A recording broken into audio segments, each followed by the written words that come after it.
60% হচ্ছে ওর ঘুমের স্কেজুল ঠিক রাখা।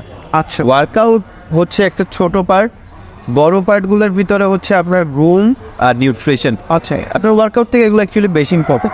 আচ্ছা ঠিক আছে, ঘুম ঠিক রাখতে হবে। আপনি যখন ওয়ার্কআউট করছেন আপনার টিস্যুগুলোর ভিতরে ফেটে যাচ্ছে, এগুলো রিকভার করার জন্য অ্যাকচুয়ালি আপনার ঘুম দরকার। এখন বেশি দরকার। হ্যাঁ অনেক তার মানে আমরা যেটা ছোটবেলা পড়ছিলাম early to bed early two rice, ওটা আমাদেরকে মেনটেন। অবশ্যই এটা ছোটবেলা থেকে তো ভালো ট্রেন হয়ে শিখে। আচ্ছা ঠিক আছে ভাইয়া। আচ্ছা ভাইয়া এবার একটা লাস্ট দ্বিতীয় প্রশ্ন আছে। অনেকে বলে ভাইয়া ওয়ার্কআউট করলে নাকি মানুষের হার্টের কোনো সমস্যা হতে পারে, এটা কি আসলে ভুল কথা? আপনি ওয়ার্কআউট করবেন, আপনার ফ্যাট পার্সেন্টেজ কম থাকবে, কোলেস্টেরল কম থাকবে, আপনার ফ্যাটি লিভার থেকে আপনি বেঁচে থাকতে পারবেন। আমার মনে হয় না আপনি ওয়ার্কআউটের কারণে কখনো ফিজিক্যাল কোনো ক্ষতি হইতে পারে, এগুলা আসলে ডিলিউশনাল কথা। আরেকটা জিনিস সেটা আমাদেরকে সবাই অনেক সময় মিথস হিসেবে বলে থাকে, এটা বেশি হাস্যকর।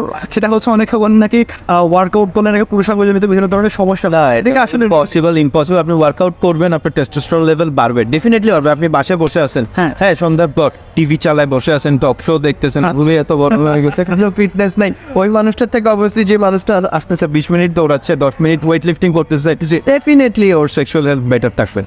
ধন্যবাদ ভাইয়া আপনার সময়ের জন্য। তো আপনাদের আরও যদি তারা